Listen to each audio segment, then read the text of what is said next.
நீங்கள் பார்த்துக் கொண்டிருப்பது AJK டிவியின் புதுவை மாலை. வணக்கம். புதுவையில் 650 ரேஷன் கார்டுகளுக்கு ஒரு ரேஷன் கடை என அமைக்கப்படும் என்று முதல்வர் ரங்கசாமி சட்டசபையில் அறிவித்தார். புதுவை சட்டசபையின் கேள்வி நேரத்தில் முதல்வர் ரங்கசாமி பேசுகையில், பொதுமக்கள் ரேஷன் பொருட்களை வாங்க நீண்ட தூரம் சென்று வாங்கும் அவல நிலை உள்ளது. பொதுவாக புதுவையின் அனைத்து பகுதியிலும் இதுபோன்ற நிலைமை உள்ளது. இதனை தவிர்க்கும் வகையில் அந்தந்த பகுதியிலேயே ரேஷன் கடைகள் அமைக்க உத்தேசித்துள்ளோம். அதன்படி 650 ரேஷன் கார்டுகளுக்கு ஒரு ரேஷன் கடை அமைக்கப்படும் என்று கூறினார். மேலும் தொடர்ந்து பொதுமக்கள் நலன் கருதியும் சட்டமன்ற உறுப்பினர்கள் ஆன்லைனில் கேஸ் சிலிண்டர் பதிவதால் மக்கள் படாத பாடுபடுகிறார்கள் என்று கூறிய கருத்தை ஏற்றுக்கொண்டு கேஸ் சிலிண்டர் ஆன்லைன் முறையிலும் ஏற்கனவே இருந்த பழைய முறையிலும் பதிவு செய்து கொள்ளலாம் என்று கூறினார். புதுவையில் நேற்று பெய்த கனமழையால் இந்திரா காந்தி சிக்னலில் 3 மணி நேரம் போக்குவரத்து பாதிக்கப்பட்டது.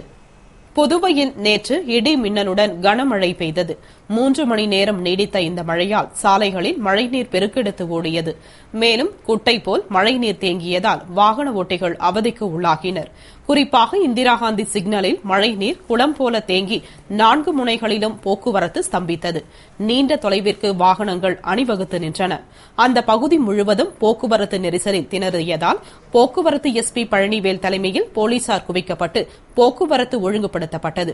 3 மணி நேரத்திற்கு பின் போக்குவரத்து சீரானது. இதனால் பொதுமக்கள் சிரமத்திற்கு உள்ளாகினர்.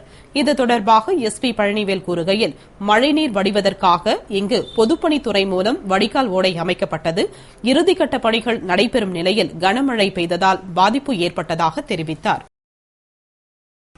பேரறிஞர் அண்ணாவின் 103வது பிறந்த நாளை முன்னிட்டு புதுவை மாநில திமுக அமைப்பாளர் திரு RV ஜானகிராமன் தலைமையில் திமுகவினர் அண்ணா சிலைக்கு மாலை அணிவித்து மரியாதை செலுத்தினர். பேரறிஞர் அண்ணாவின் 103வது பிறந்தநாள் விழா புதுவை திமுக சார்பில் சிறப்பாக கொண்டாடப்பட்டது. இதனை முன்னிட்டு கடலூர் சாலை சிங்காரவேலர் சிலையில் இருந்து மாநில அமைப்பாளர் திரு RV ஜானகிராமன் தலைமையிலும் துணை அமைப்பாளர் திரு SP சிவக்குமார், மாநில இளைஞரணி அமைப்பாளர் திரு சிவா ஆகியோர் முன்னிலையிலும் ஊர்வலம் புறப்பட்டது. பின்னர் அண்ணா சிலை வந்ததும் அங்கு அண்ணா சிலைக்கு மாலை அணிவிக்கும் நிகழ்ச்சி நடைபெற்றது.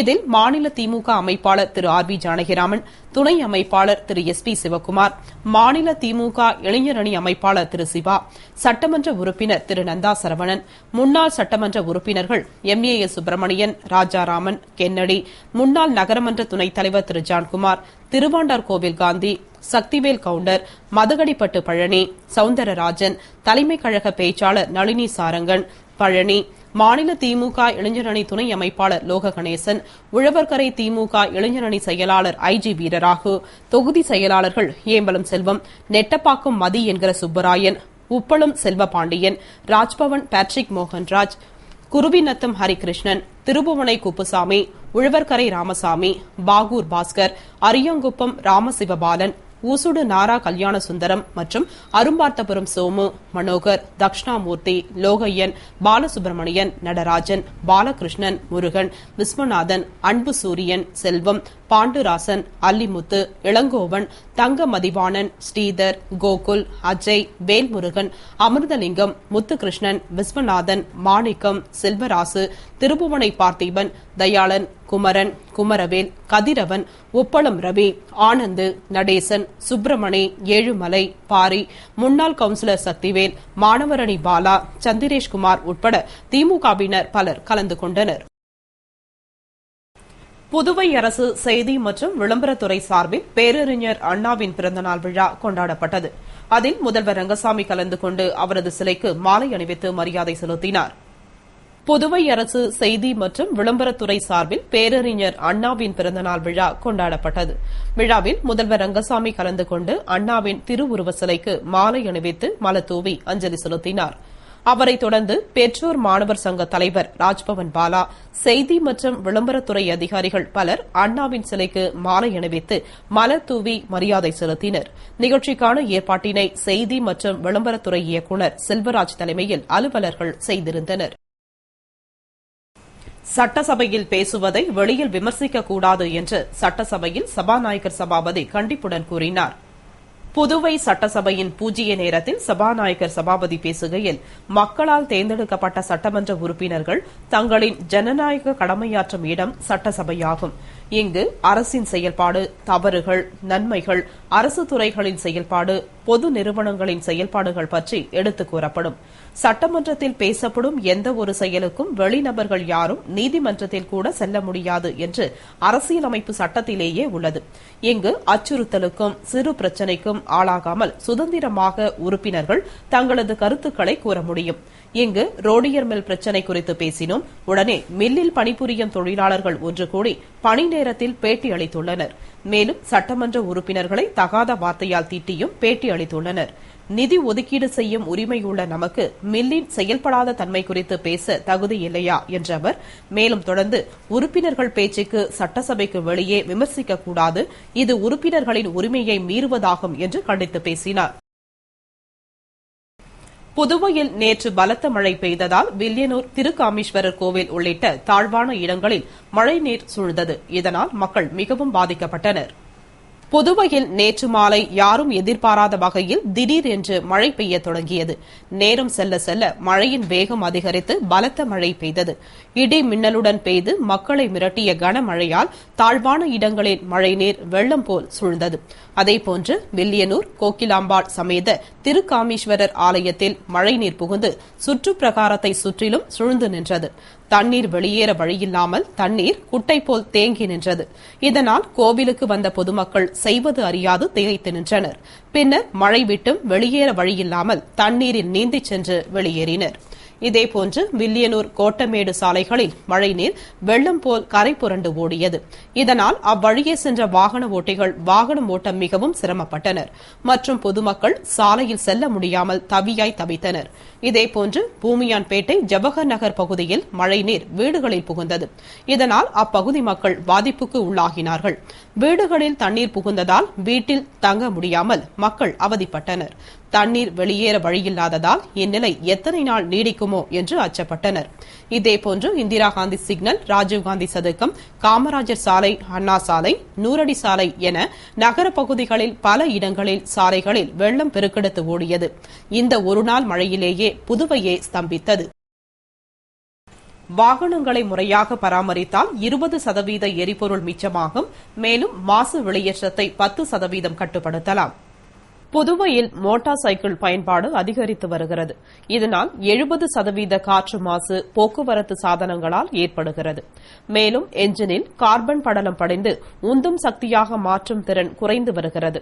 இதனால் என்ஜினில் இருந்து வெளிப்படும் காற்று மாசின் அளவை அதிகரிக்கிறது.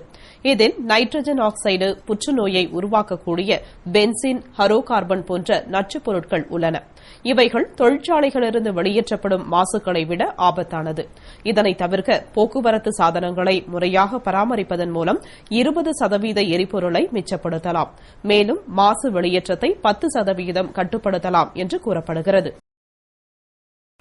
ஆசிரியர் பணியிடங்கள் குறித்து முதல்வருடன் கலந்து பேசி நிறைவேற்றிக் கொடுப்போம் என்று சட்டசபை மானிய கோரிக்கை விவாதத்தின் பொழுது அமைச்சர் கல்யாணசுந்தரம் உறுதியளித்தார். புதுவை சட்டசபையில் கல்வி மற்றும் போக்குவரத்து துறை மானிய கோரிக்கை விவாதத்திற்கு பதில் அளித்து அமைச்சர் கல்யாணசுந்தரம் பேசுகையில், மாநிலத்தை முன்னேற்ற பாதைக்கு அழைத்துச் செல்லும் வகையில் சட்டமன்ற உறுப்பினர்கள் கருத்து தெரிவித்துள்ளனர். இக்கருத்துக்களை ஏற்றுக்கொள்வதுடன் அவர்கள் வைத்த கோரிக்கைகளும் தீர்க்கப்படும் என்றும், கல்வித்துறையில் ஆசிரியர் பணியிடங்கள், அரசு உதவி பெறும் பள்ளிகள் தொடர்பாக பல்வேறு கோரிக்கைகளை தெரிவித்துள்ளனர். இதுபற்றி முதல்வருடன் கலந்து பேசி நிறைவேற்றிக் கொடுப்போம் என்றும், இதேபோல் உறுப்பினர்களின் பல்வேறு கோரிக்கைகளையும் நிறைவேற்ற அரசு நடவடிக்கை எடுக்கும் என்று கூறினார். புதுவை மாநிலம் கூனிச்சம்பட்டு அறிஞர் அண்ணா அரசினர் மேல்நிலைப் பள்ளியில் அடிப்படை வசதிகளை செய்து தரக்கோரி திருக்கனூர் காவல் நிலையத்தில் பள்ளி மாணவர்கள் போராட்டத்தில் ஈடுபட்டதால் பரபரப்பு ஏற்பட்டது. புதுவை மாநிலம் கூனிச்சம்பட்டில் அறிஞர் அண்ணா அரசினர் மேல்நிலைப் பள்ளி உள்ளது. இந்த பள்ளியில் ஆசிரியர்கள் பற்றாக்குறை, குடிநீர் வசதி, மின்சார வசதி, கழிப்பிட வசதி, பேருந்து வசதி, விளையாட்டு மைதானம், தேவையான கணிப்பொறி வசதி இப்படி பல்வேறு அடிப்படை வசதிகளை செய்து தரக்கோரி பள்ளி மாணவர்கள் ஒன்று கூடி திருக்கனூர் காவல் நிலையத்தை முற்றுகையிட்டு போராட்டத்தில் ஈடுபட்டனர். இதனால் அங்கு பரபரப்பு ஏற்பட்டது. ஒரே சமயத்தில் பள்ளியில் பயிலும் மாணவ மாணவிகள் அங்கு கூடி போராட்டத்தில் ஈடுபட்டதால் போலீசார் செய்வது அறியாது திகைத்து நின்றனர். பின்னர் பள்ளி மாணவ மாணவிகளிடம் பேச்சுவார்த்தை நடத்திய போலீசார் மீண்டும் பள்ளிக்கு செல்லுமாறு கேட்டுக் கொண்டனர். இதனைத் தொடர்ந்து அங்கிருந்து மாணவ மாணவிகள் பள்ளிக்கு சென்றனர். இந்த போராட்டம் தொடர்பாக பள்ளி மாணவி ஒருவர் கூறுகையில், அறிஞர் அண்ணா ஹையர் செகண்டரி ஸ்கூல் குனிச்சம்பட்டு. இந்த ஸ்கூல்ல எங்களுக்கு முக்கியமான அடிப்படை வசதிகள் எதுவுமே இல்ல. ஸ்கூல் ஒழுங்காவே நடத்தவே மாட்டாங்க. ஃபர்ஸ்ட் ஆசிரியர்கள் எங்களுக்கு ரொம்ப ஆசிரியர்கள் பற்றாக்குறை நிறைய இருக்கு. ஆசிரியர்களே இல்ல. சாப்பாடு ஒழுங்கா இல்ல. தண்ணீர் குடிநீர் நாங்க வெளியில கடையில போய் காசு கொடுத்து வாங்கிட்டு வரோம். ஸ்கூல்ல தண்ணீர் இருந்தா எங்களுக்கு ஒழுங்கா தண்ணீர் வரவே மாட்டேங்குது. கரண்ட் வசதி சுத்தமா இல்ல. கரண்ட் சுத்தமா எங்களுக்கு கொடுக்கவே மாட்டாங்க. கழிப்பறை கேர்ள்ஸ் பிள்ளைங்க எங்க சார் போறது? கழிப்பறை எங்களுக்கு இல்லைங்க சார். வெளியில சார் போற அசிங்கமா இல்ல எங்களுக்கு வெளியில போறதுக்கு. கழிப்பறை வசதி இல்ல.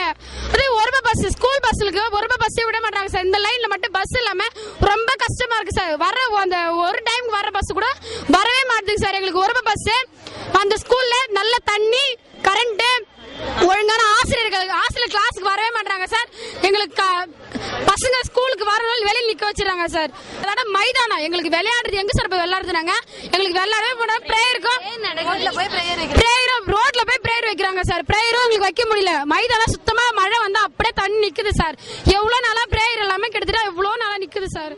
கல்விக்கு முக்கியத்துவம் கொடுக்கப்படும் என்று கூறி வரும் வேளையில் இதுபோல் நடக்கும் போராட்டங்களுக்கு விரைவில் தீர்வு காண வேண்டும். இத்துடன் செய்திகள் நிறைவடைந்தன. வணக்கம்.